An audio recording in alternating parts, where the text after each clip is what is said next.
is the president. I'm not sure if, let me check if our president is on the call.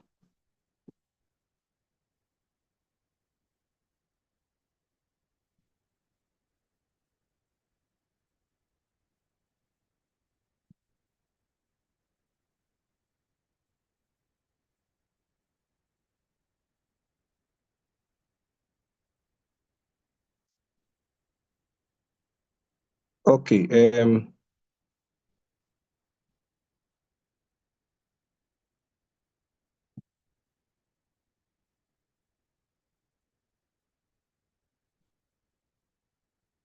I don't see.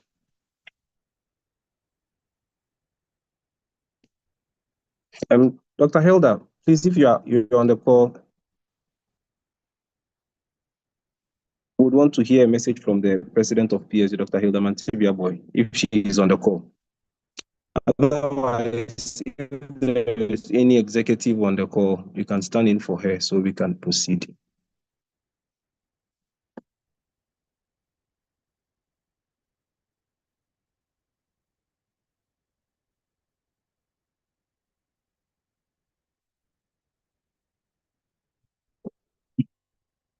Okay.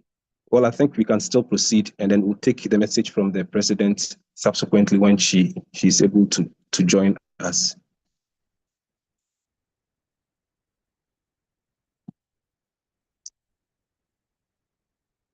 All right, so to save time, we'll move on straight to our reason for gathering here today.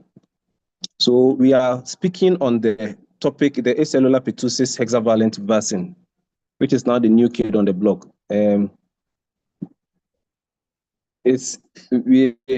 Health Service is planning to roll this out in the expanded program on immunization. And so we want to expand the knowledge as much as possible before this introduction. So we'll take our first topic, which is the global and regional and national trends of immunization programs. And then to do that with us, for us, is a professor of pediatrics. In fact, he is my mentor and then my direct supervisor. He's a man who has vast knowledge in pediatric practice. He's a senior lecturer at the Kwame Nkrumah University of Science and Technology, the School of Medical Sciences. He has a very tall list of achievements on his CV. I don't think I'll have time to go through all that, but yes, so Prof. Enemel is an infectious disease specialist, pediatric infectious disease specialist with a lot of interest in pediatric care. So without much ado, I would hand over to Prof. Yes, I can see Prof sharing his slides already.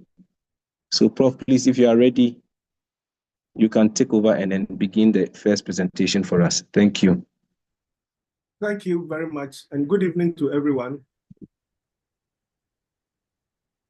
Good evening to everyone. I just want to be sure I'm being heard. Good evening, Prof. We can hear you loud and clear. Okay, yeah, thank you. And welcome everyone to today's meeting. I'm going to be the first presenter. There will be two others. I'm hoping to make it within the time that is allocated to me.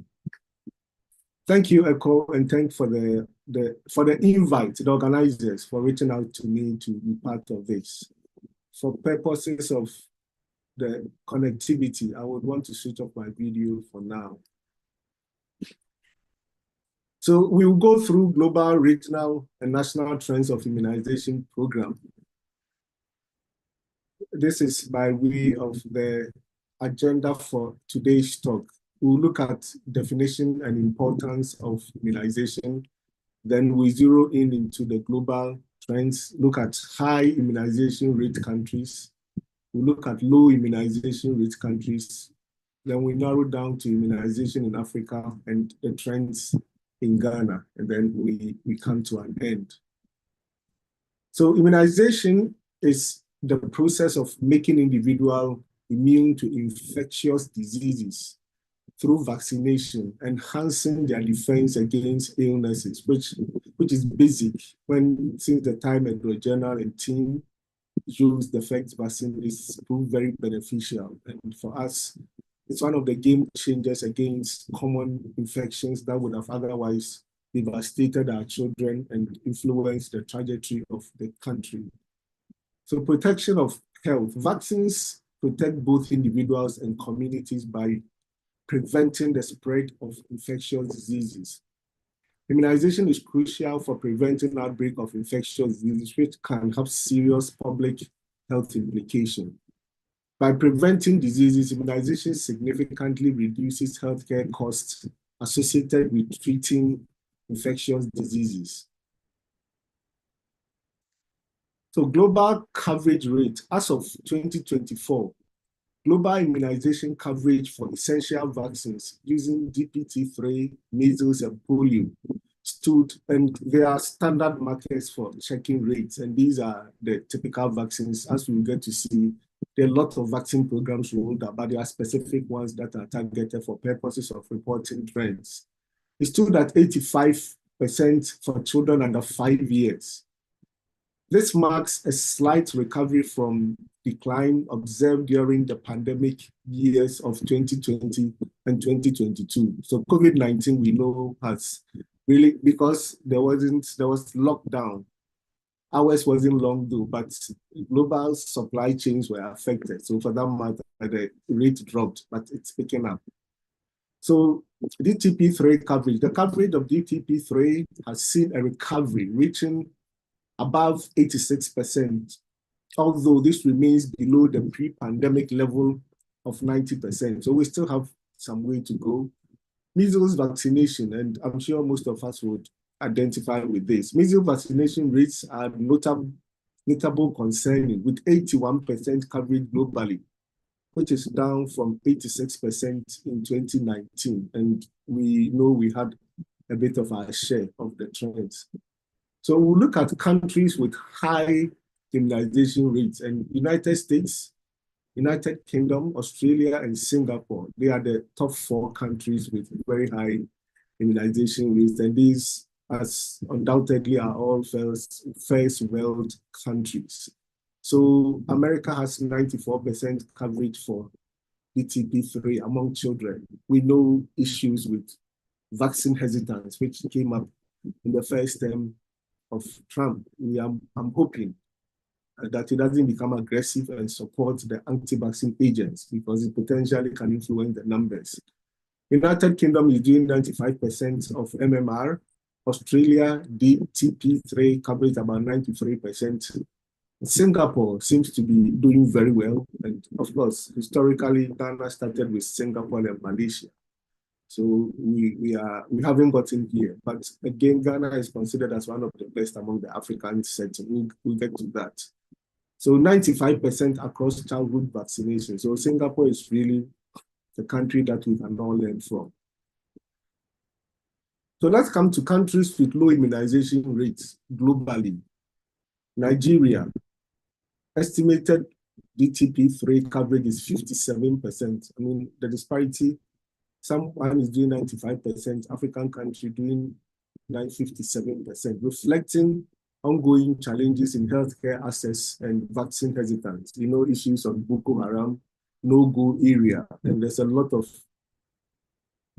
other religious-related complications with broad vaccination. So this is the reason why Nigeria is not doing too well. Countries like Yemen, again, a war-torn country, immunization rates critically low, around 44%, because there's a lot of conflict. As we speak, America is bombing some to Yemen. Afghanistan, we know historically, America occupied the country for almost 20 years. There were a lot of fighting between the Taliban, and then these all attribute to a fairly lower rate, 66%. Somalia, again, what goes through all these are conflicts, mainly conflicts. Somalia, DTP3 coverage is roughly 50%, facing severe challenges due to conflict and lack of structures. So to the African region, whilst globally around 85%, Africa region, as at 2023, the average vaccine coverage using DTP3 is around 70%. It's reflecting a recovery trend compared to low numbers experienced during the pandemic. And then again, with measles vaccination, coverage rate is around 65%, which is concerning, given that measles outbreak has been reported in various regions, and it's not too distant past. We had a lot of these happening. So within the African context, we look at countries that have high immunization coverage, and Rwanda is doing very well in terms of the African terrain, being about 98% of ETP3.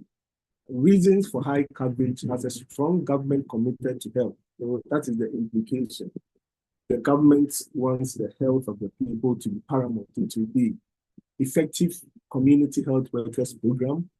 There's public awareness campaign promoting vaccination. So there are strategic plans to get them the numbers they have. And the second on the list is Morocco, approximately 95% coverage rate for the standard ETP3. Reason for high coverage: comprehensive national immunization program, accessibility of healthcare service and infrastructure, partnership with international organizations like WHO and UNICEF. Yeah, so our country, Ghana, is also doing well. We are listed third among the top three in Africa, which is good. We know generally we do very well. The few hitches that came around two years ago. So I'm sure gradually we are learning from our mistakes and we should be hitting higher than this. So the reason is engagement of traditional leaders to promote vaccination. We do very good at that. Integration of immunization with maternal and child health, which really is a great job that is achieved by the large extended program of immunization. So again, we spoke about this. So globally, Nigeria was listed. Definitely Nigeria is in Africa, so it will still count in Africa. Not doing too well, it's 57%. The main reason for low coverage is insecurity and conflict in certain regions, vaccine hesitance fueled by misinformation and disinformation. Again, in some areas, there are poor health infrastructure and poor access to health. South Sudan, again, this is a war-ravaged country, doing 60%. Political instability and conflict is still ongoing. Lack of trained healthcare workers and resources, challenges in reaching remote population. These are realities. Now, we'll come back to our mother country, Ghana. That is the main area of our interest. So there's always a target for EPI. So for BCG and OPV0, the monthly target is 8.3%, and the annual target is 100%. And then TD2, this is 6.6%, and then 80% annual target. So this is the cutoff threshold for the program to say that we couldn't reach our target or we got above our target. And in the next slides, we see a few achievements and other challenges related to the program, the background to which we are creating more awareness to really achieve higher numbers. So all other antigens, the cutoff is annually we should have above 95% in terms of coverage, which we'll be looking at from the next few slides. So EPI performance summary indicators. So these are from January to December 2022 to 2024. And that's shown, you see 2022, 2023, 2024. Anything in red means we did not achieve our target coverage. Remember, if we go to the previous slide, the BCG target was 100%. And so anything below 100% in terms of BCG, in other words, since 2022, we haven't achieved a 100% target. But there's always a positive difference. Once it's in green, it means the numbers are appreciating, but it still doesn't get to. So just areas where we have red means we are not hitting our target of 95% of coverage. So MR1, measles, rubella, one started with 95, then it dropped into 95, and 2. So the 1 comes, and then the 2 follows in 18 months. We have the 1 at 9 months, the 2 18 months. So in between, definitely there's a drop. And it goes across for the meningococcal vaccine, OPV0. And so these are the trends. Even as at 2024, we still are not achieving higher numbers at all. Look at especially OPV0. As at 2024, we're just doing 69% of what is expected to be around 90-95%. So these are telling us that in reality and in real time, there are challenges with vaccine uptake and coverage, which so we can discuss later what is contributing to that. Then we are looking at proxy Penta 1 coverage by regions. Again, all the 16 regions are listed, doing fairly well for some regions, Ahafo and Ashanti, but again, there are some regions that, for instance, Greater Accra region did not reach the threshold for the Penta 1, 2022, 2023, and 2024, even though in terms of absolute numbers, there was positive effect, there was increase, as opposed to Eastern region where, sorry, this one is Central region. They did well. Actually, in 2023, they were over 100%. But absolute terms, the numbers had dropped. So they vaccinated. They couldn't achieve over there. They couldn't sustain the over the 100% achievement. And there's always a denominator factor in working out the population to be vaccinated.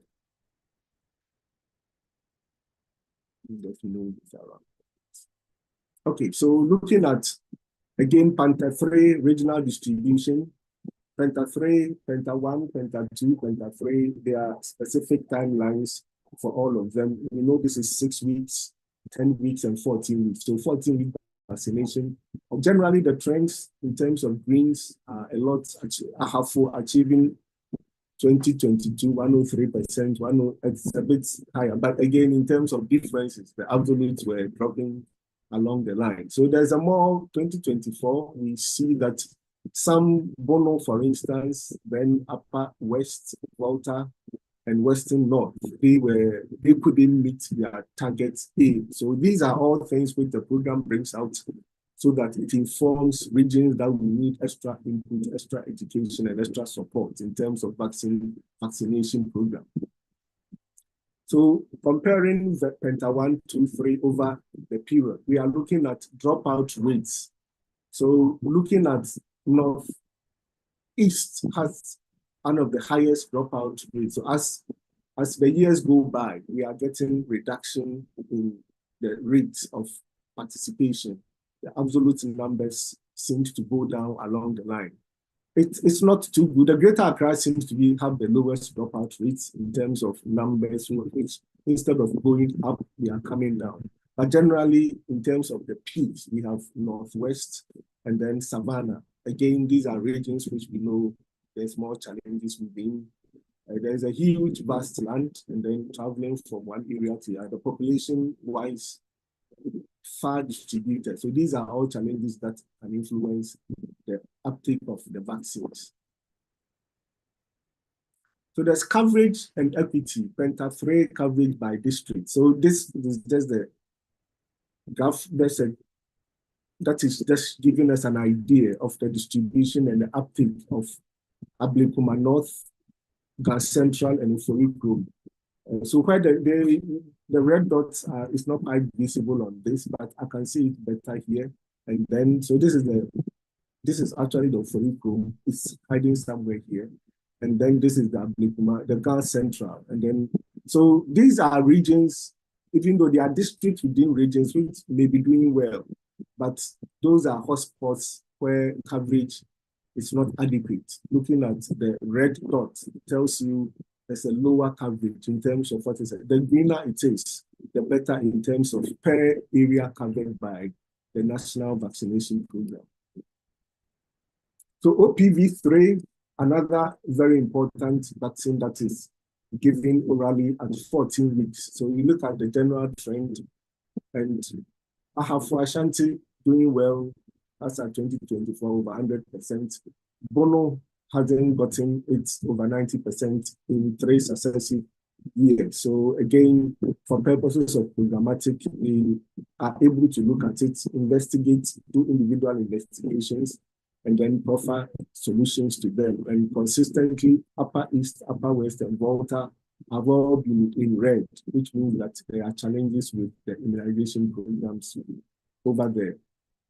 And then looking at IPV vaccine coverage over the period, IPV is often given at 14 weeks in addition to the OPV3. And coverage-wise, again, Upper East, Upper West, Volta consistently have not gone beyond 95%. So these are of concern, knowing the role of IPV in preventing polio. And so it's important. Western North is also not achieving much. Fairly, Ashanti, Greater Accra, again, started on a low note, but 2023, 2024, they picked up effectively. Yellow fever seems to be in trouble. There's a lot of reds in 2024. Most regions couldn't hit their targets, and we know some of the reasons. There are the programmatic factors which are realistic, which are realities on the ground, making it difficult. So the percentage coverage is fairly low for yellow fever, which calls for concern. It is given just at 9 months, yet the coverage rate is low. So again, it's the mandate of the program to know why these things are happening. Is it a denominator factor? Is it that people are not really going? Why are they not going? Is it the effect of the vaccine? So these are questions that the program seeks to get solutions just to improve the output. So we're hoping 2025 will be a better season for these numbers to change in the positive trajectory. Measles, rubella, 1, we are looking at average of measles, rubella, which is given together at 9 months and then at 12 months. So this is the 9-month immunization.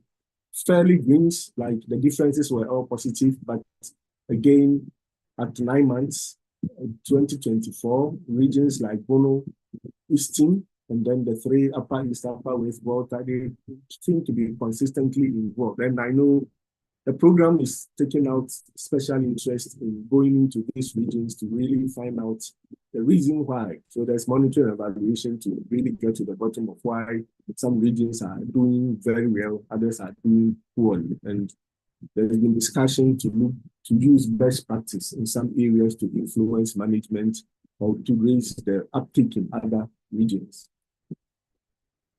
So this is another hotspot, just like the previous one, talking about distribution of measles, rubella. Anywhere you see red, it means that region, like that central, is not doing too well. It just calls for us to put attention within that area.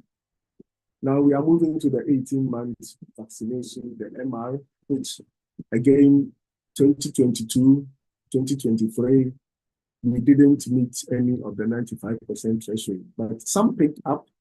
In 2024, others are still seriously in red, meaning that we still have a lot of work to do as a program in terms of sensitization.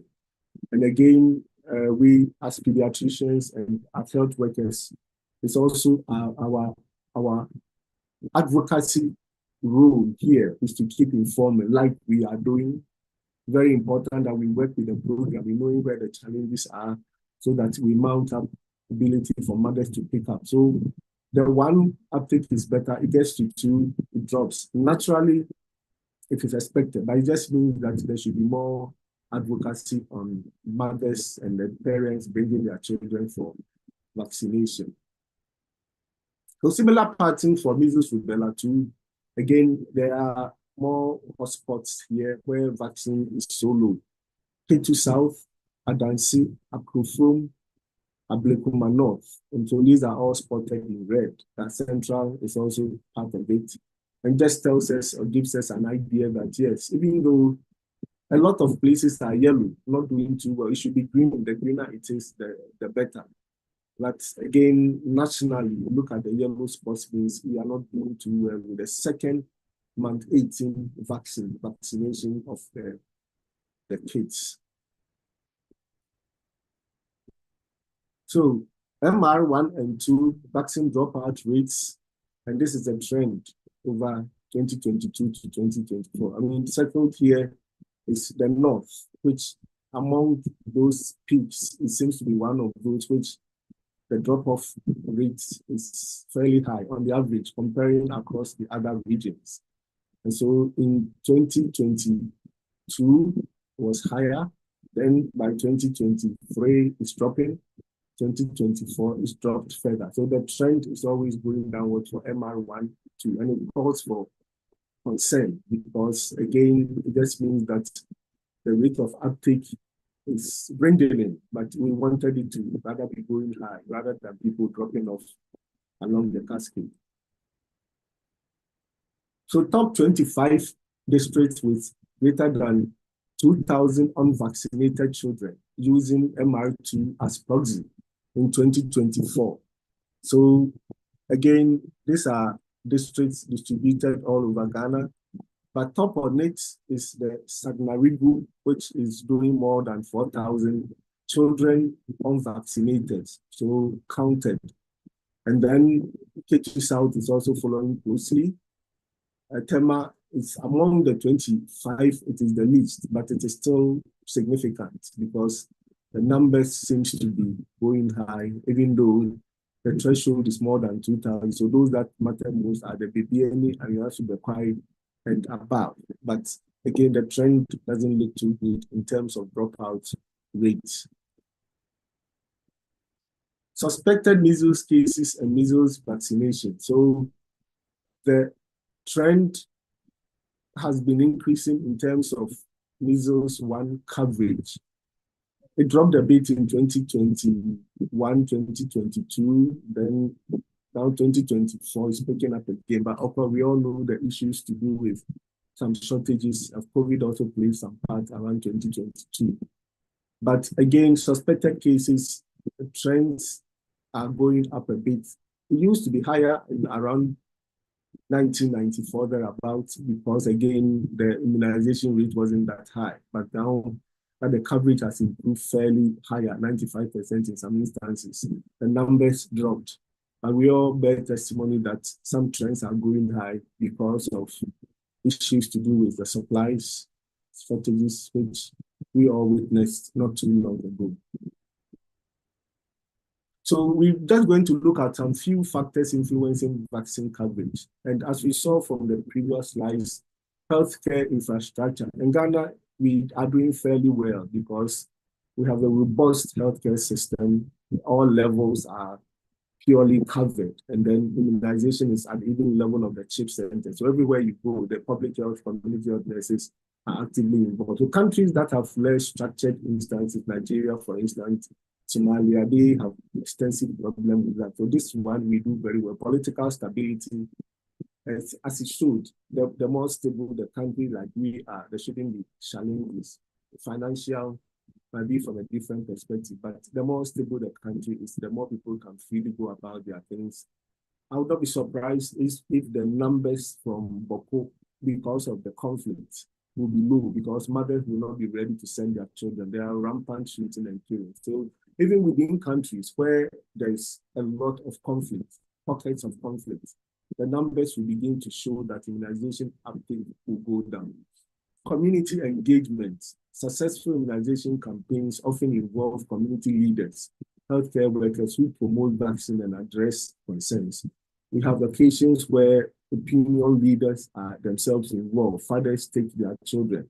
Chiefs, celebrities all get involved, and it really promotes the spirit of improving vaccination. Access to vaccine availability and supply chain effectiveness are crucial for maintaining vaccine program, especially in remote areas. The EPI does very well at this, but obviously there are some logistics challenges occasionally which will go beyond them. But in any case, generally, as the report shows, in Africa, doing about 90% is great compared to, even though, yes, we are behind Rwanda and a few other African countries. So in conclusion, since the time of vaccine recovery or discovery, our world has benefited from its global impact. The coverage rate reflects lesser and less of the disease we see. Let's do everything to sustain a high vaccine rate at local, national, regional, and at the global level.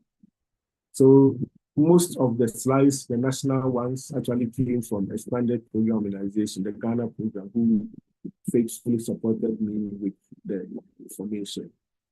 Thank you very much. Moderator, over to you. Thank you so much, Prof. Enemil, for the detailed exposition on the trends, all the way from global, regional, and then even to our national trends. And I think it's glaring, the work we have to do as health workers in bridging this gap. So please, if you have any questions, you can put them in the chat box. And Prof. Animal will be going through and answering the ones that pertain to the presentation he has just given. And then just to alert you that our Zoom room currently is full. So those on the PSG page, we have shared the link for the Zoom, the YouTube. So you can forward that for others to access the presentation. In the course of the presentation, we'll upload the Google Forms for the CPD points and then subsequently for the evaluation of the course. So please don't leave too soon. I can see Dr. Hilda on now.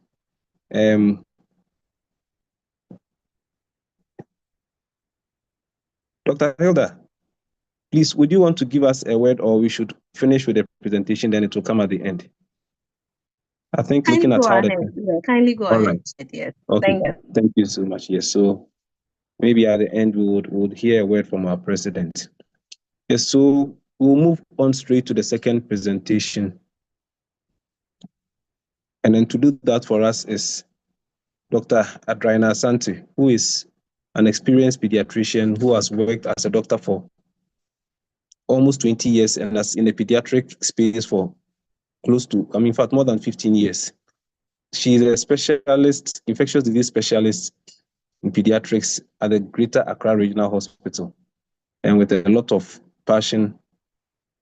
And when it comes to pediatric infectious disease and then caring for issues about immunization, she is one of our champions in the immunization area. So she will take us through the difference between the whole cell and then the acellular pertussis vaccine, what is being introduced now, and then why we now have in fact, her presentations will be 2-in-1. There are 2 presentations. I think we'll take both so that we can have the questions for both together.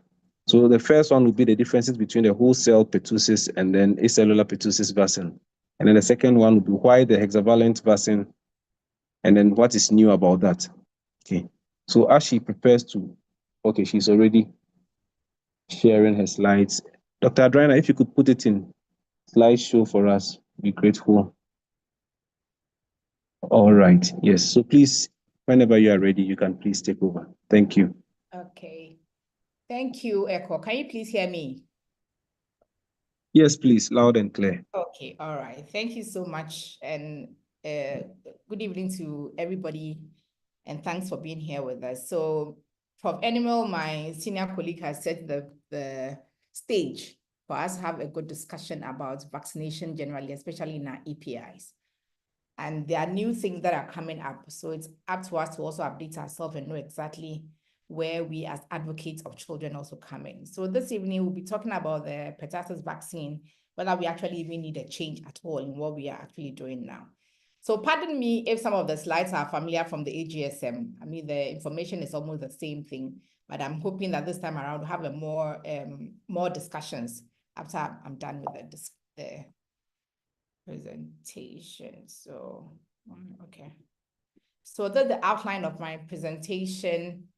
A quick look at the history of pertussis, epidemiology, look at some of the clinical features, complications associated with it, and of course, the preventive strategies, including vaccines. So as we all know, pertussis is an acute infectious disease. Outbreaks were described as far back as 1578 in Paris. And later on in 1906, some of our French colleagues actually isolated the pathogen. And prior to all this, in the 1940s, they were recording as much as 200,000 cases of pertussis annually, which was really, really high. Now, it is a respiratory disease, as we know, and it's commonly caused by Bordetella pertussis.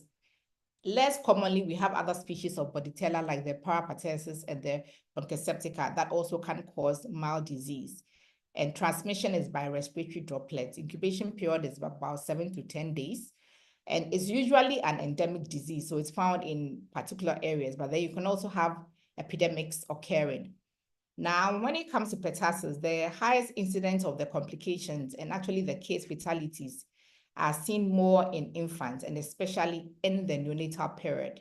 And it's actually estimated that about 60 million cases were reported per year, with over 195,000 pediatric deaths occurring. And so we really need to advocate more in terms of pertussis. So this graph is just a graphical representation of the fact that in the infants, pertussis hits harder. And so in between a study that was done between 1990 to 2022 actually shows, you can see from the green line that those who were less than 1 year had the highest incidence of pertussis. And so immunization is very key in terms of trying to save these children and the complications that come with it. So we all know this as healthcare workers, that pertussis is known to be like the 100-day cough. Basically, that's one of the names they call it. So it comes in stages and progresses. So we have the catarrh stage where it's of insidious onset. You can have the coryzas, the sneezing, low-grade fever, and usually will last for about 1 to 2 weeks, and then progress to the paroxysmal stage, which is the one that we usually would know and detect from their paroxysms of their numerous coughs that they have with the whoop. The children can become cyanosed, and in young children, they actually look very ill and distressed. And then they have the post-tussive vomiting, and there's a lot of exhaustion.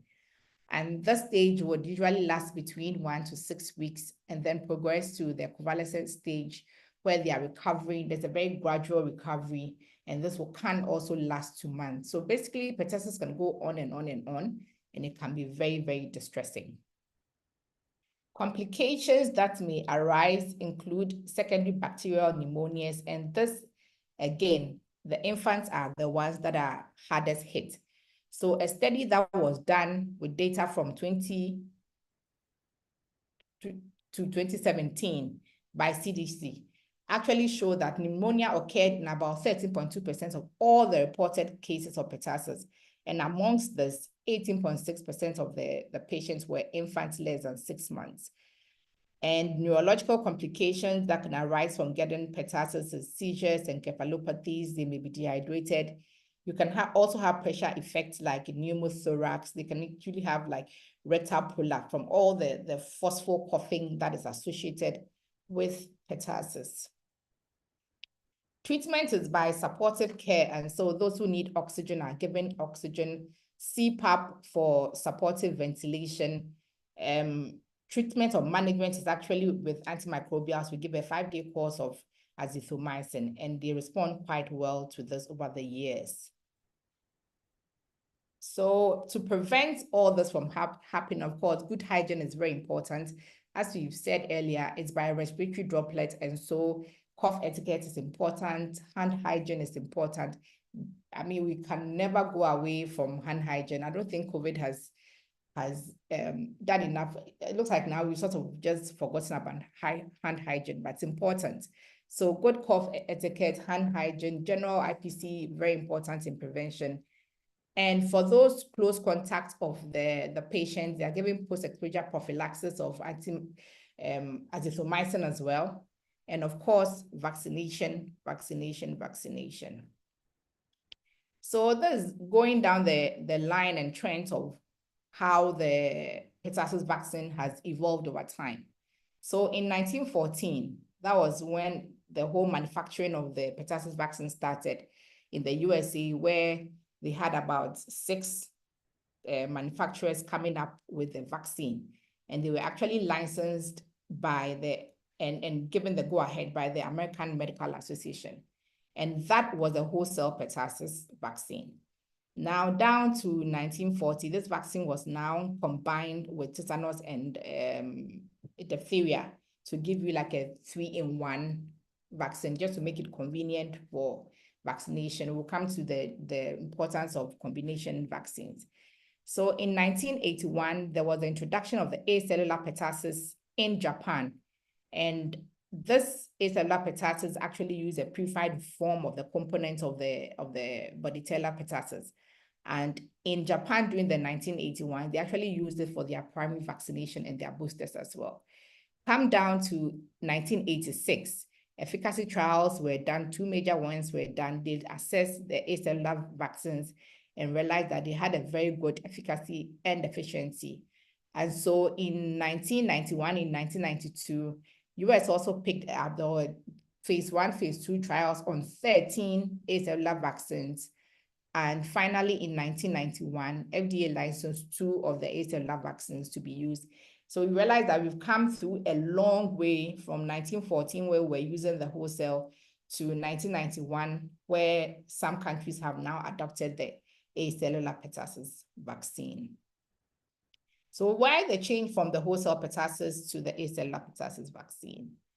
Some of the benefits of the acellular pertussis vaccine comes with its consistency of the composition, the reliability of its clinical performance, and of course, the strength and duration of the protection that it offers.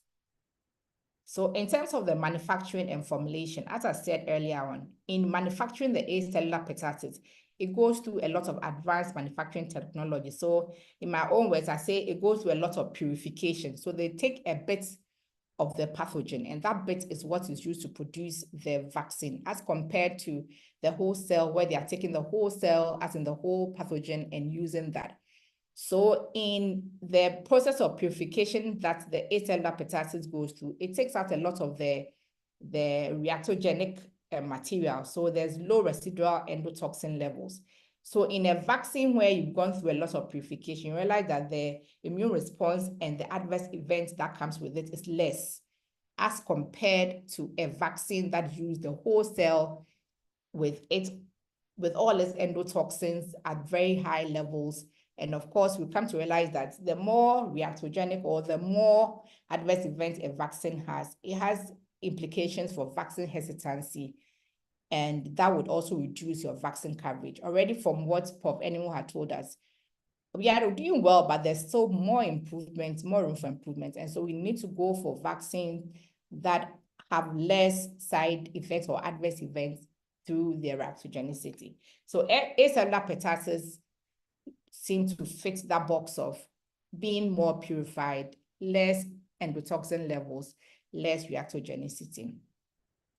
So as I've said already, even in the event of the adverse events that follow your primary series and toddler boosters, studies have shown that if you compare the wholesale vaccine to the acellular vaccine in terms of the fevers, the edema, the irritability, the pain, anorexia, all that there are lower levels of these adverse events in the acellular pertussis compared to the wholesale pertussis.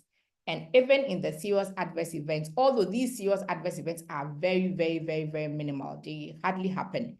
When they happen, comparing the response when you give the wholesale pertussis vaccine, it's way more compared to when you give the acellular pertussis. So an adverse serious events like convulsions, you have less children convulsing as an serious adverse event if they were given acellular pertussis compared to the wholesale pertussis.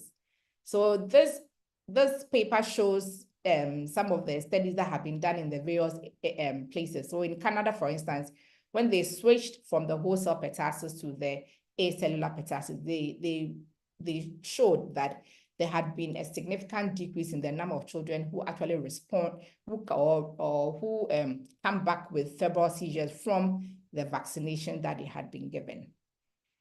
And Prof. Enimo also attested to the fact that if you have more side effects, there's vaccine hesitancy. And this study actually comes or proves the fact that in situations where the children had a form of reaction to the vaccine that were given, then there's hesitancy and a drop in the next vaccine that they had to go and get. So for instance, if you look at this graph here, for those who were given the vaccine at 12 months, you realize that those who did not have any adverse events at all, those that had the full complete vaccine were about 82 as compared to 63. So the moment there's adverse event following immunization, there's hesitancy. And so the subsequent vaccines are not given, and then you don't have full coverage. Same at even 24 months, although that difference is not that much. It's still quite significant to know that adverse events have an effect on the subsequent vaccines that the children get. And so they are not able to get good vaccine coverages. So efficacy and effectiveness of the acellular pertussis. So efficacy, as we all know, is the ability of the vaccine to prevent the disease in a controlled environment as compared to effectiveness where it's actually in the actual population. So in terms of efficacy, the whole cell vaccine had a very variable efficacy between 36 to 96%. And in a study that was done in the Netherlands, they realized that even according to as you're going down the years, you have less efficacy of the whole cell pertussis vaccine as compared to when they started. For instance, if you see in the 1982s and the 1983s, so like about 94 to 99%. But as you go down the years, you realize that the efficacy is dwindling gradually, and it's actually come to about 31. So in countries like this, they have switched to acellular pertussis. So acellular pertussis, I've said, has a really high efficacy, which is quite stable over time. Because remember that they are using a refined form of the antigen for the vaccine. And so there is some form of, there's some form of reliability. So efficacy is about 71 to about 93% for all the registered vaccines for the acellular pertussis that they have. And from this graph, you can tell that from 1911 to about 1950, where the vaccine was not available, we had very high numbers of pertussis per 100,000 population.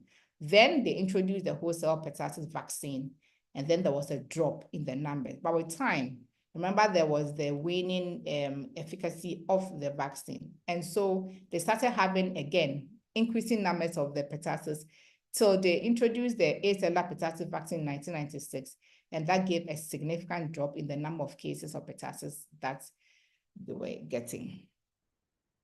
In terms of duration of protection, when it comes to vaccines, you always want to know for how long is this vaccine going to protect me? And different studies have shown that the protection that is given by the pertussis vaccine, it wanes with time. So it's not like once you have the pertussis vaccine, you are going to be protected for the rest of your life. That's why there's the advice for boosters to be given.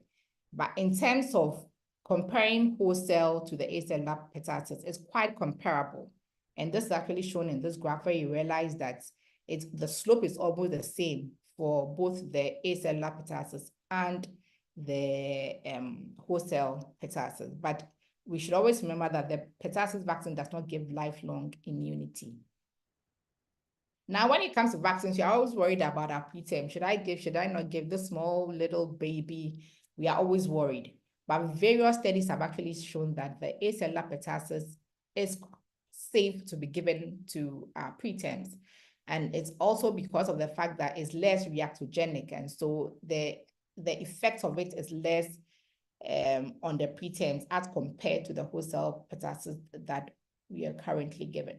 So American Academy of Pediatrics, Italian Society of Pediatric Allergy Immunology, all these big bodies have come together and put out a paper to say that, you know what, it is quite safe to give the acellular pertussis to our preterms as well.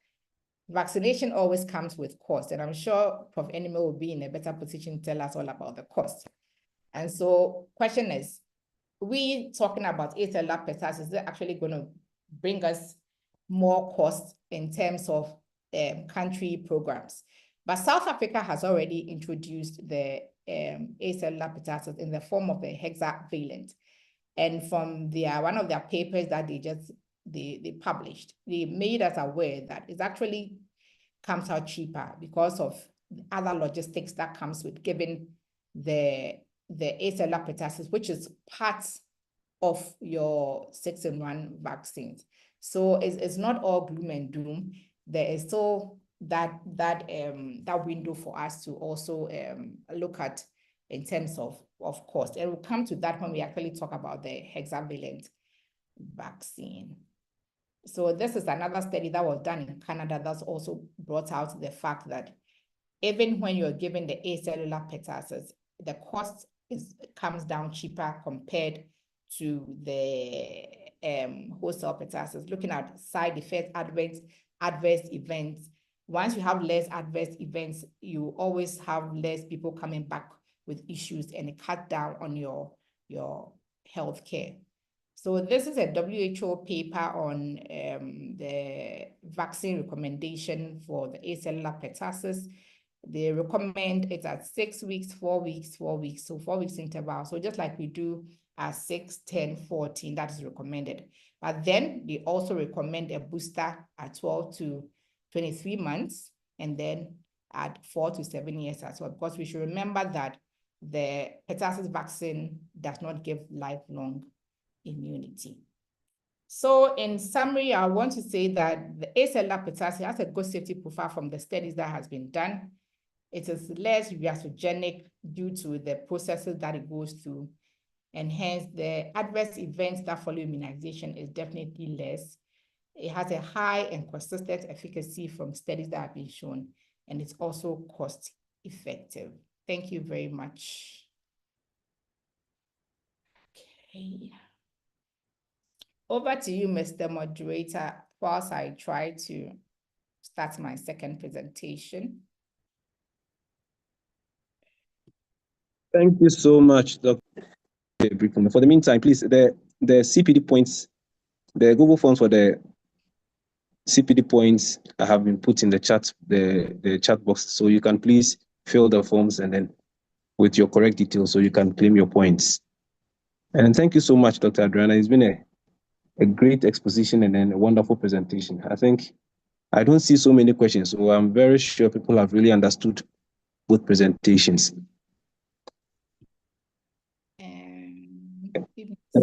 Okay, so we're almost there. So we'll just take the last presentation for the evening. And then whilst it's still ongoing, please, if you have any questions, please put them in the chat box. There are so many of us on the call, so we cannot take questions, open questions from the audience. So please try as much as possible to type in your questions so we can answer them as we go along. Sorry, Echo, can you see my second? No, please. It's not showing. Okay, second. No, I got it's not showing. I think initially it was, but then it just dropped off. Okay, let's see. No.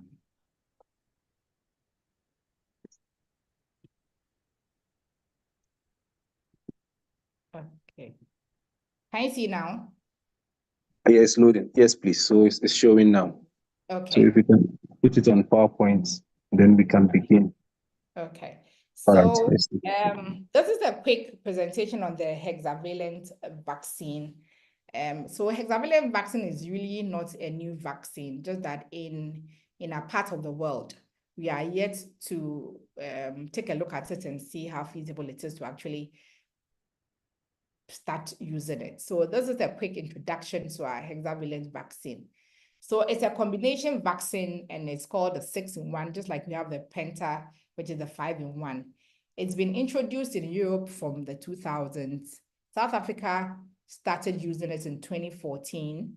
In the USA, they started using it in the 2018. And Gavi in December 2023 has given the go-ahead for it to be used by countries that benefit from Gavi vaccines.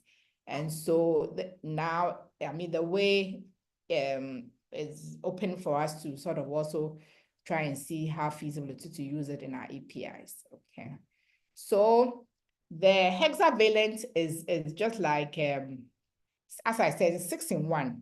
So it's like you giving your penta plus an additional one. And that additional one is the IPV. We're already given IPV, but we're given IPV as a separate vaccine from the penta. But the hexavalent vaccine puts everything together in one vial, one shot.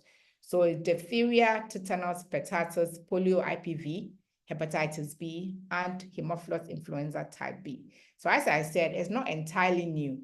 It's just that now it's been combined as one vaccine instead of pentavalent and IPV.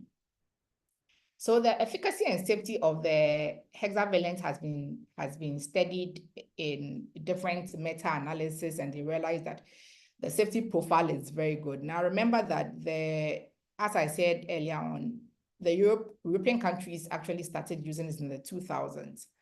And so in this last year, May 2024, the UK government actually came up with a paper about the safety and efficacy of the hexavalent. They have had vast experience with it over the years. And what they actually stated in this paper was the fact that the safety profile of both the hexavalent vaccine is excellent. And that any adverse events are just mild to moderate. They looked at various trials in terms of the antibodies that are produced by the hexavalent, and realized that, for instance, if you gave the 2, 3, and 4 months of age protection that this 6-in-1 gave, you realize that antibodies against diphtheria was about 100%, tetanus was about 100%, pertussis was about 100%, hepatitis was slightly low, 99.5%. So in terms of efficacy and safety, it's been shown that the hexavalent is very, very good. There were a few issues in terms of safety. So there was this issue about sudden unexplained death that was reported in Germany in 2005 about the hexavalent. But then the Global Advisory Committee on Vaccine Safety actually sat and investigated it and realized that there was no relation whatsoever with the hexavalent. So subsequently, that has been debunked, and different countries who are using it are attesting to the fact that efficacy and safety is good. Unfortunately, South Africa, which is in Ghana, that is currently using it, I couldn't come across any paper showing what they're experiencing, but I'm sure with time, they also come up with some papers to that effect. So what are some of the benefits of the hexavalent in terms of the children who are primary targets? It gives improved compliance and timeliness of their vaccination, because remember, it's just once you give it the shot 6, 10, 14, instead of giving your penta at 6, 10, 14, then IPV at 14 weeks. It can be a bit much. In terms of the potential side effects, you just have one shot. And because the hexavalent actually contains your acellular pertussis instead of whole cell pertussis, all the side effects of the acellular pertussis also pertains to this one. So there are fewer potential local side effects as compared to the penta plus the IPV. And then, of course, there's reduced pain and discomfort for our poor little children. So instead of getting 2 injections, they get only 1. And if you're afraid of injections like I am, then it's always a relief when the numbers are reduced. So there's reduced pain and discomfort for our babies. For the parents, of course, if they are getting just 1, they have fewer visits. And we all know that the more visits these parents have to visit the hospital for these immunizations, then we have hesitancy and it brings problems. So if you are giving just 1 vaccine that contains 6 of the vaccines that you are looking for, then it's always a plus. There's reduced productivity loss on behalf of the parents because they come once and they get it. And there's also better acceptance. I mean, sometimes we don't sort of appreciate the effect that these mothers sitting there seeing us jabbing their children 2, 3 times. It can be very distressful. And so once they know that I'm coming for just 1 vaccine or just 1 shot and go home, it reduces their anxiety, and they better accept the vaccines. In terms of the healthcare workers, there's also improved daily practice efficiency. You have less work to do because you pick 1 vial, you give it instead of giving 2 vials for 2 different vaccines. And also increased safety. The less work you have, the more careful you are in terms of your productivity. And then also it reduces the administrative errors. You know, the way when it comes to vaccines, we are always we always want good data in terms of vaccine uptake. And so if they have to do penta and then they have to do IPV, these are 2 different ones they have to account for. It makes administrative work more tedious, and there are likely to be errors as compared to if they have to just report 1 hexavalent and then they are done. In terms of our public health, there's always improved vaccine coverage when a vaccine is put together. So that's why we started from For instance, just the whole cell being one, and then they put it together with DTP, and they put it together with Penta, and now we have Hexa. That improves your vaccine coverage, because remember that the more injections or the more vaccines you have, there is a bit of hesitancy. But if you reduce it and they get that one shot and they are protected against 6 different conditions. And so your vaccine coverage definitely improves. We have fewer potential outbreaks because, of course, we are protecting against 6 different diseases. There's reduced vaccination cost. And this reduced vaccination cost comes in terms of the logistics that comes with the vaccination programs. So we have vaccination storage, we have vaccine transportation, we have the syringes and the needles that are going to be used. So if you are giving just one shot as compared to multiple shots, then you are definitely going to reduce your vaccination costs. There's easier stock and cold chain management, reduced number of vials, you have less space to actually store these vaccines. And then, of course, once you have less vaccines and less needles, people are more willing to accept new vaccines. We should always remember that this is not the end of vaccines for us. There's so many illnesses that affect our children that vaccines eventually need to be given. So we have the malaria vaccine now which is also available now. There's RSV, maternal RSV vaccines. So day in, day out, once there are infectious diseases, COVID came recently.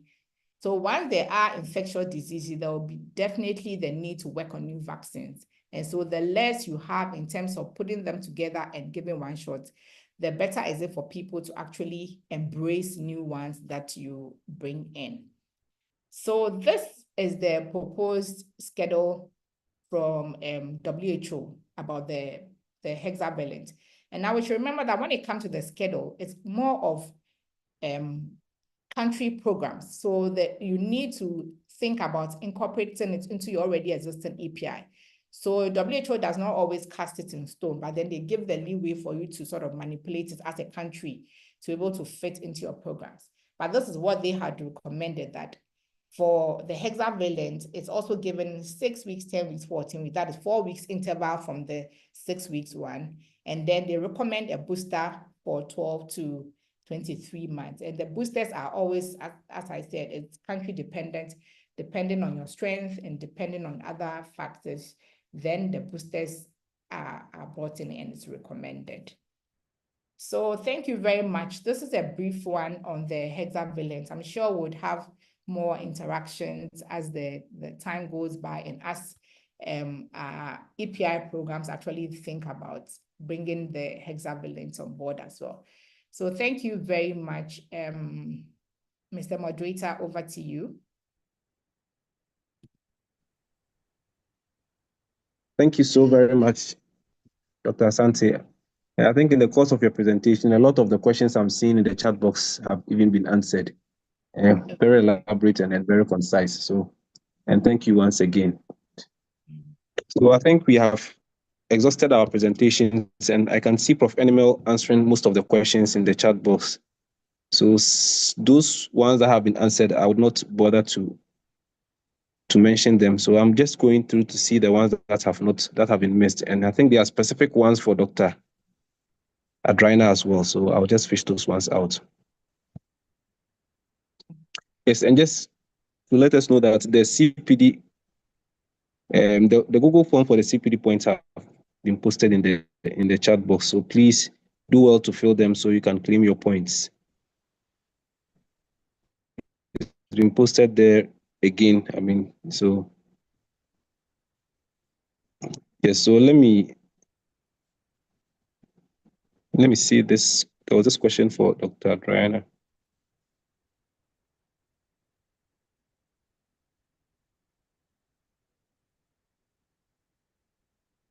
Okay. So I think this has been answered. Someone was asking, Deborah was asking about the number of doses to be given to children and when do we start giving. So I think that is actually the slide that is still showing. And someone is still writing on our slides. Please avoid writing on our. Yeah. Yeah. So as has been said, the doses are as projected. So 6 weeks with a 4-week interval and a booster at 12 to 23. months. So, and then there is a question about how common. Okay, this prof, I think Prof has answered this in the chat. Dr. Drainer, there is a question from Ernest about some contraindications for the hexavalent vaccine. So there isn't a specific contraindication, but just like how we had the penta and the IPV. So for instance, if you have a very ill child, you would want to give a vaccine. If you have a very immunosuppressed child, so for instance, a child who's on like high dose corticosteroids for a very long time, or a child having chemotherapy at that instance. So the same contraindications for the penta and IPV also apply to the hexavalent, because it's same vaccine just put together now with the inclusion of acellular pertussis instead of whole cell pertussis. So the contraindications remain almost the same. Yeah, so I think, Felix, I hope that clears your because you were asking whether it is going to be a different vaccine or we are going to add on to the penta. So the pentavalent vaccine is now being used. We are adding the IPV to that, to the hexa, to make the hexavalent vaccine. So you are not going to receive a pentavalent vaccine and then a hexavalent vaccine. No, but this hexavalent is now going to include the IPV. Yes. So that you don't have that as a separate injection. The child will receive just one injection containing the 6 vaccines in one. Yeah. And the other thing too is that the hexa also contains the acellular pertussis instead of the whole cell. There are some that also have the whole cell from my reading, but then there is the one with the acellular pertussis that adds up to make up the, because I saw a question that says that what is the difference, because the penta also has the pertussis. The current penta we have uses the whole cell pertussis vaccine, but then the hexavalent has the acellular pertussis together with your IPV. I don't know whether that's clear. Okay, yeah. I think that's, well, it's clear to me, so I'm hoping it's clear today. And Betty is asking whether the booster dose is applicable to those with the current pentavalent vaccine. Yes, so remember I said that when it comes to, for instance, the pertussis, it wanes with time. So usually WHO will recommend the booster doses, but it's country dependent, because we should remember that these vaccines also come with its own cost. And so different countries may adapt different schedules.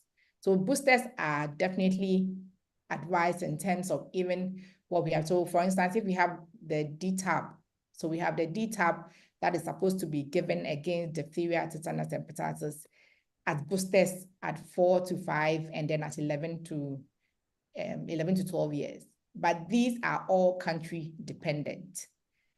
And so your programs will determine which one they give according to their resources that they have. Yes, so it's also recommended. All right, there is another question from Enam. Enam wants to know what happens to the OPV with the introduction of the hexavalent vaccine. Yeah, so the OPV, if you realize worldwide, most countries are even moving away from OPV. And once you have the hexavalent, you have the three, as I've said, 6, 10, and 14. And all these 6, 10, and 14 contain your IPV. And so in terms of polio coverage, you are covered. So it will not be given as you are given OPV 3, 0, 1, 2, 3, and then hexa as well. No, it's not going to be combined. Okay, all right. So let me ask a couple more. I think we scheduled to close at 7:30, so we have about 15 minutes more. Yes, Prof.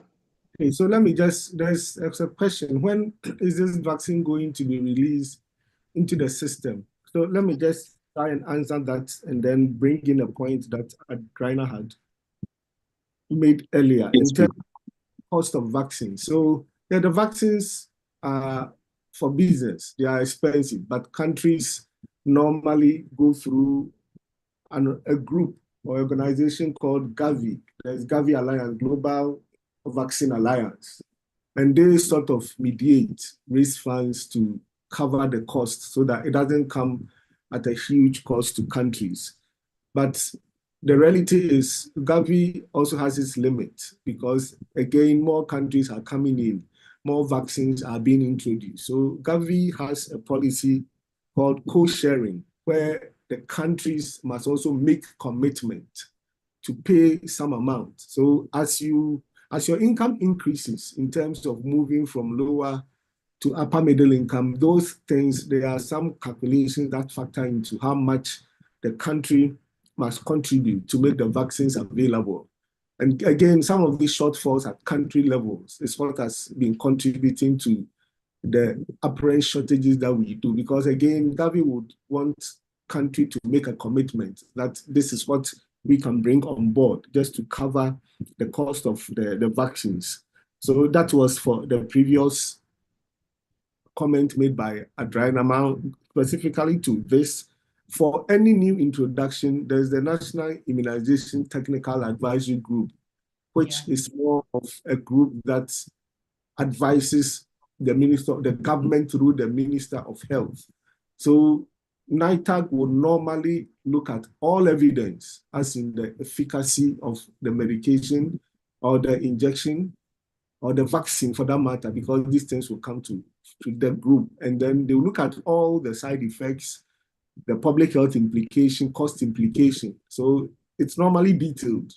And if there's evidence in support of the Hexa as against Penta, then they would produce the evidence, do the summary, and then submit this to the Minister of Health, who would also take it through the system.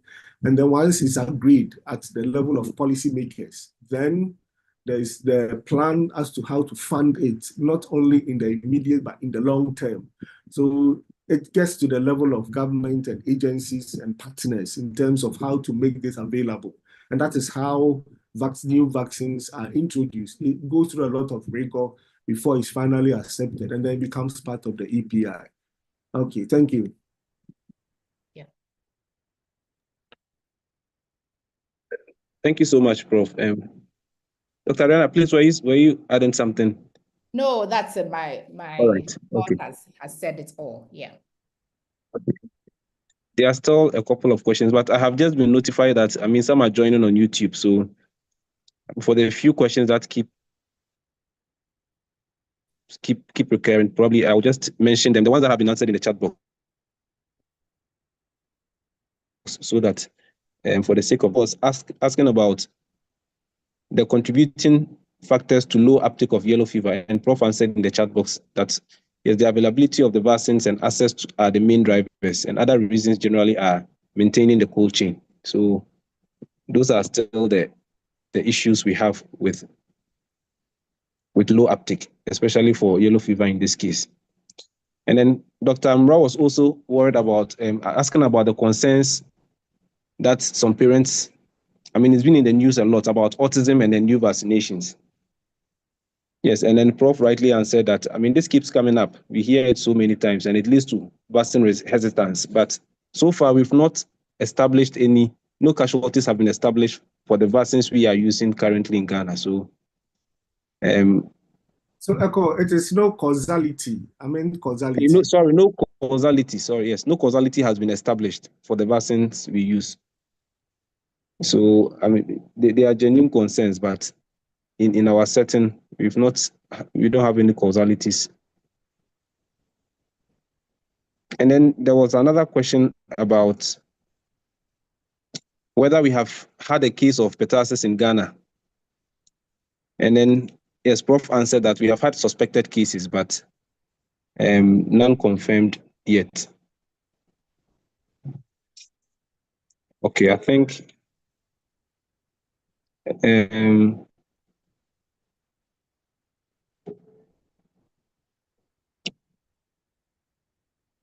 yes, so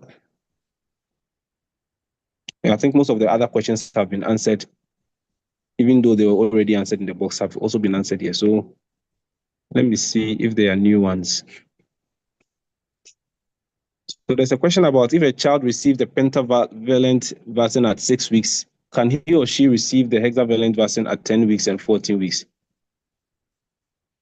Yes. So, Dr. Adrian, I don't know if you would want to take this. But I see, okay. Penta, yes. So, I mean, these ones will all come in when we actually, as Prof said, these vaccines go through a lot of rigorous scrutiny before it actually comes up. Because remember that if you're given the Penta and the IPV at 6 weeks, you can still go ahead to give your Hexa as a continuation 4 weeks from there. But then, of course, you should remember that you can't give OPV at the same time. So those are some of the intricacies that come up once it's accepted, yes. And just to add to the same principle underlying the COVID vaccine, at a point in time, you can do the Sputnik and then they can say the Pfizer can be used because invariably the immune system is able to recognize similarities and then build a booster on it. So it shouldn't be contraindicated. The vaccines, the multi-vaccines, the body has the resilience to be able to respond individually based on the epitopes of whatever was used. So in reality, sometimes there is a fear that because this is slightly different, it will not work against it, but invariably, it wouldn't cause much problem to the individual. But again, these are things that studies are still ongoing to refine the data that we have, but there's no evidence that if I give, for instance, I'm just using the COVID, if you give one brand and you continue with the other, it wouldn't work. The body would have been primed, and there are quite similarities among the various vaccines. The body understands it and produces antibodies invariably. Sometimes T cells are also activated as well. Yeah. Okay, so just to alert us that your feedback is very important to us. So in the chat box, we have uploaded another Google form for you to give us feedback about the presentations today, what you think we can do as PSD to improve. And so please, it's as important to us as the CPD forms. So please do well to fill them for us as well. Please, if it can be reposted, I'll be, yes, I think it's been reposted. So let's do well to fill the feedback. There is a question on the YouTube. I think it's a general question about the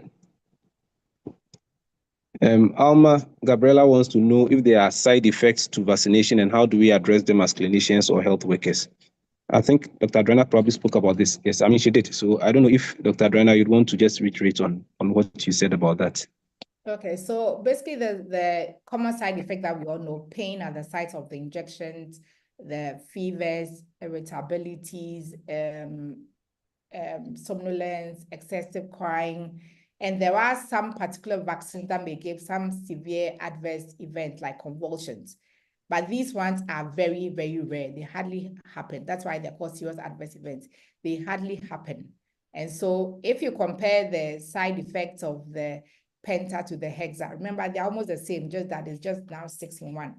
The differences are almost the same thing. So the same side effects we're getting in terms of when we're given Penta and IPV is the same we are going to expect when we are given hexavalent. So it's the same one, the fevers, the pain at the sites, irritability, you have a little abscess at the sites of the injection, and then that's it.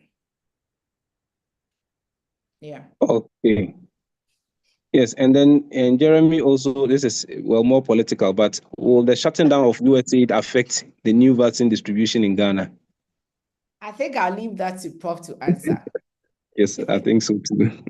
Yeah, I mean, we can't predict. As at now, there's no direct evidence because normally they make sure that supplies are available up to the next 3, 4, 5 months. So if Gavi, which is more of the coordinator of these vaccine supplies, significantly gets input from USAID, then it has implication in the immediate to long term. But I think they are very much aware of what is happening. And even if it is, I'm sure they are looking at alternative means to raise funds to be able to support countries, especially African countries where we all know we are vulnerable because we don't make a lot of investment into these areas. So definitely those who are coordinating, I'm sure, are seriously thinking of alternatives, if indeed USAID plays a key role in vaccine supply. Thanks. All right. Thank you so much, Prof. I don't see any new questions. Okay, so Felix, he asked a follow-up question about, in the case where there is vaccine shortage and the third dose is given at 1 year, when will the booster be?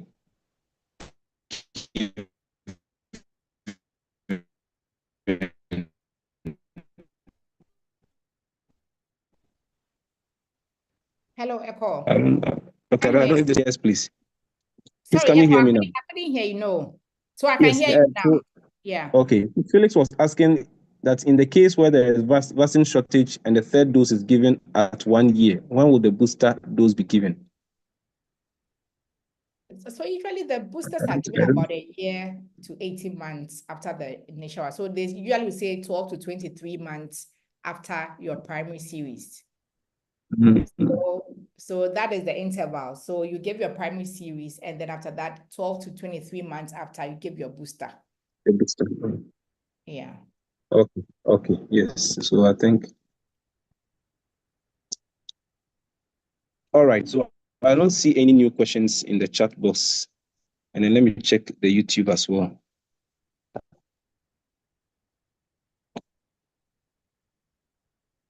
All right, I don't see any as well in the YouTube. So I think if there are no further questions, please do well to fill the feedback forms and then also fill the CPD forms for to claim your CPD points. And at this point, I would quickly hand over to Dr. Hilda Mantibia-Boy to give us a word, our president, PSG president, before we bring the session to a close. So Dr. Hilda, please, over to you.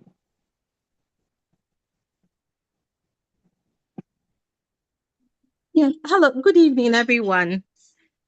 I would like to say on behalf of the National Executive Committee, a big thank you and congratulations to the Infectious Diseases Subspecialty Group and the Social Peds/Public Health Subspecialty Group for pulling this off beautifully. I had a speech I was going to share, but since we've already done it now, things have changed. But we are very excited about the future for the children of Ghana. We've all been able to listen to the presentations on the vaccines and all the issues that have come up.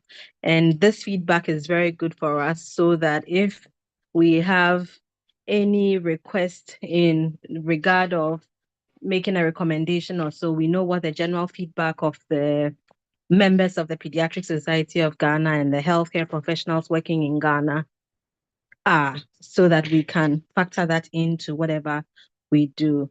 So thank you all very much again for continuing to join our sessions. We hope that these sessions will help to educate healthcare professionals and also improve the practice or the care across the country. The healthcare professionals who serve as resource persons and moderators, everyone, we are all available. If you have any concerns or questions, you could reach out and we'll do our bit to support you. Thank you very much. Dr. Mensah, I'm done. Thank you, Dr. Hilda.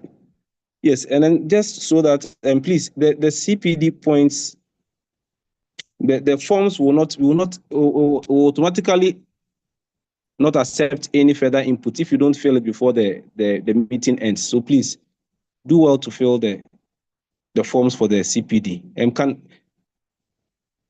let me see if I can repost it in the chat box.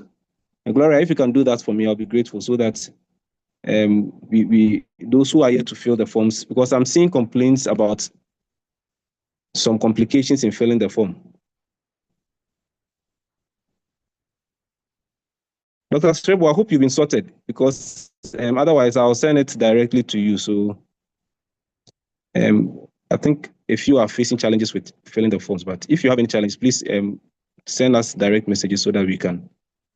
Yes, so it's been posted again, the CPD forms. Please do all to fill them before we end the meeting. Otherwise, it will not accept any response after the meeting ends. So I'll give a few, maybe a minute or so for that. In the meantime, I think there are 2 more questions from the YouTube channel.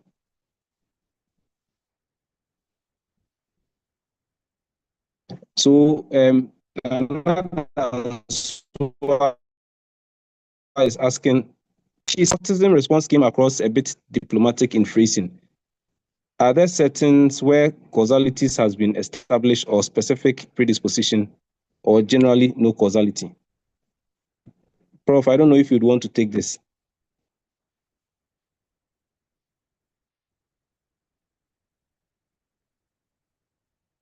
Hello, I hope I can be heard.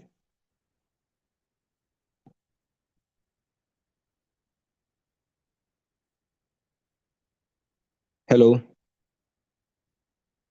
Prof. Emil.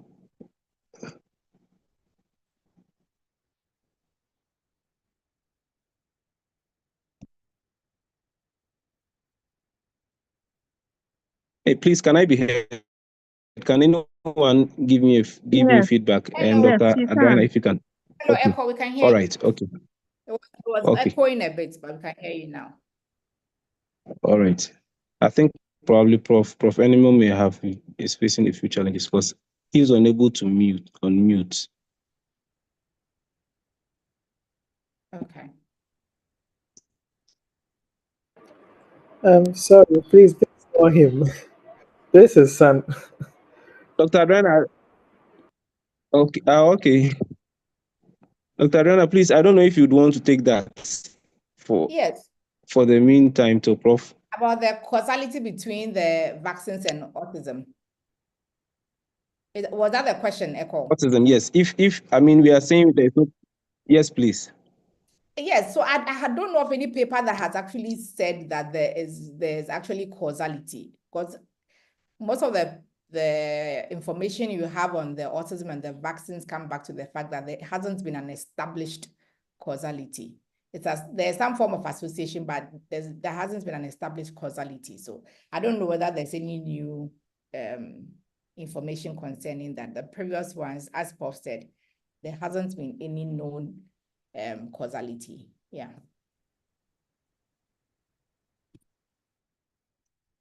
All right. And there's one final question from the YouTube. Say some children come with case of what should be the management from Victoria. Tyrone, I don't know if you. What was the question? Diarrhea. The question, she's asking that some children come with diarrhea. I'm thinking probably as a side effect of the vaccination, if that's what. And it's asking whether these should be managed as cases of diarrhea, or is there any different management for that? I know they should just, so for instance, if a child comes in dehydrated, you manage as your child with diarrhea and dehydration. There isn't any specific treatment for diarrhea in terms of an adverse event following vaccination. It's not a common one though, but I mean, if it happens, you just treat the child as you would treat any other child with diarrhea. If it's mild dehydration, you can give your ORS. If it's severe, then you can go ahead and give your IV fluids. Zinc tablet to help to reduce the duration of the diarrhea. But other than that, we don't have any specific treatments we give for those who come in with diarrhea post-vaccination. Yeah. Okay, thank you so much. So for those asking about the recordings, yes, so it's being recorded on YouTube as well, and it will be pinned there. So, I mean, most of our presentations, when you go to our YouTube channel, Pediatric Society of Ghana, you can find them there. So this will be no different. And then as for certificates, no, I don't think we'll be giving certificates for this. What you get is your CPD points. Yes, okay. So please, Gloria, can you post one last time the CPD, the link, because I'm getting direct messages, so many direct messages about the CPD points, the CPD link. So if it can be posted one last time before we close the meeting. We are still within time, so that's why I'm allowing this. And those on YouTube, it's been pinned to the message in the chat. So if you're on YouTube, just check the comment section, and then the link is there, so you can quickly fill that.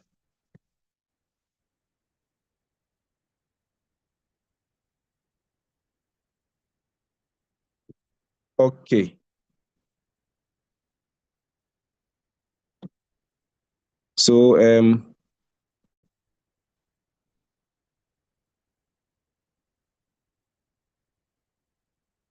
I'm told the form is no longer accepting responses. Gloria, can we check that and then see if we can open up maybe for another 5 minutes? Because our time was supposed to be 7:35.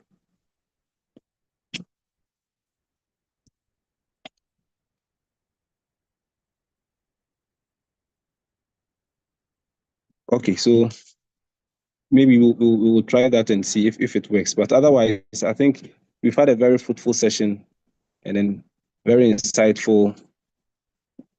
And then I'm hoping, and I hope that all doubts have been cleared concerning the yet to be rolled out hexavalent vaccine. So thank you so much for joining this session. We are grateful for your time, evaluation, and then we'll come again with another presentation in the course of the year. Just be on the lookout for more CPD presentations from Pediatric Society of Ghana.